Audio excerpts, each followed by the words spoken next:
சீமானிடம் சம்மனை தராமல் திரும்பியிருக்கிறார் ஆய்வாளர் விஜயன். சீமானிடம் சம்மன் வழங்காமல் சென்னையிலிருந்து ஈரோடு திரும்பியிருக்கிறார் ஆய்வாளர் விஜயன். விவரங்களை வழங்குவதற்காக செய்தியாளர் பாபு இணைகிறார். பாபு, விவரங்களை பகிர்ந்துக்கலாம். வணக்கம். ஈரோடு கிழக்கு தொகுதி இடைத்தேர்தலில் நாம் தமிழர் கட்சி வேட்பாளர் சீதாலட்சுமியை ஆதரித்து அக்கட்சியின் தலைமை ஒருங்கிணைப்பாளர் சீமான் அசோகபுரத்தில் நடந்த பொதுக்கூட்டத்தில் பெரியாரின் வெங்காயத்தை வீசினால் எனது தலைவர் கொடுத்த வெடிகுண்டை வீசுவேன் என்றும் அந்த இடத்தில் எந்த புல்லும் பூண்டும் முளைக்காது எனவும் தெரிவித்து பேசினார்.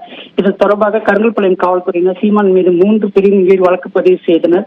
மேலும் முதல் முறையாக கடந்த 17ஆம் தேதி சீமான் வீட்டுக்கு நேரில் சென்ற கருங்கல்பாளையம் காவல் ஆய்வாளர் விஜயன் வருகிற பிப்ரவரி 20ஆம் தேதி நேரில் சீமான் ஆஜராக வேண்டும் என கோரி சம்மன் அனுப்பி கொடுத்திருந்தார். இதனை சீமானிடமே நேரடியாக வழங்கியிருந்த நிலையில் கடந்த 20ஆம் தேதி சீமான் ஆஜராகாமல் தன் வழக்கறிஞர்களை அனுப்பி வைத்திருந்தார். வழக்கறிஞர்கள் காவல்துறை காவல் நிலையத்தில் சீமான் மீதான அனைத்து வழக்குகளும் ஒரே இடத்தில் விசாரிக்கப்பட வேண்டும் என டிஜிபியிடம் மனு அளித்ததால் இந்த வழக்கில் இருந்து சீமான் ஆஜராக விலக்களிக்க வேண்டும் என கோரிக்கை வைத்தனர். இதை ஏற்காத ஈரோடு கருங்கல்பாளையம் காவல்துறையினர் 2வது முறையாக சம்மன் வழங்குவதற்காக கடந்த வெள்ளியன்று சென்னை சென்றிருந்தனர். இது மேலும் நீலாங்கரை காவல்துறையுடன் சம்மன் வழங்குவதற்காக கடந்த 4 நாட்களாக ஈரோடு கருங்கல்பாளையம் காவல் நிலைய ஆய்வாளர் விஜயன் காத்திருந்த நிலையில் உயர் அதிகாரிகளும் எந்த விதமான அனுமதி கிடைக்காத காரணத்தால் இன்று காலை ஈரோடு திரும்பினார். தகவல்களை வழங்கியதற்கு நன்றி பாபு.